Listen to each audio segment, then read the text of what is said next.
ably represented by OIC City Admin, Ma'am Aurora Ciego, Secretary Renato Sudidong Jr., Undersecretary Sancho A. Maborang, our inventor, Mr. Dennis Abella, ang atin pong DRRMO Chief, Dr. Lau, atin pong mga local government city officials, atin pong mga partners from the barangay officials, guests and media partners.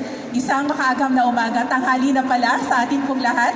Maraming salamat po sa pagsama sa amin ngayong araw para sa isang partnership ng DUST-LCR at ng City Government of Caloocan. Nagpapasalamat din po kami sa City Government ng Caloocan para sa isang mainit na pagtanggap nitong dalawang programa po natin, yung ating pong Innovation, Science and Technology for Accelerating Regional Technology-Based Development at yung ating pong Smart and Sustainable Communities. Gaya po na nasabi na ko na kanina, may mga linalayon kami na makatulong at mapapakita talaga natin na yung importansya ng STI doon sa ating sustainable and inclusive development.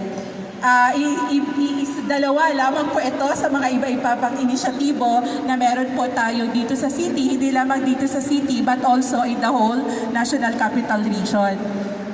Napapakita lang naman lamang din po nito na yung commitment din ng local government unit to use science, technology, and innovation para po ma-improve natin yung quality ng buhay ng ating pong mga kababayan sa lahat ng antas ng pamumuhay po at sa lahat ng antas ng pamayanan.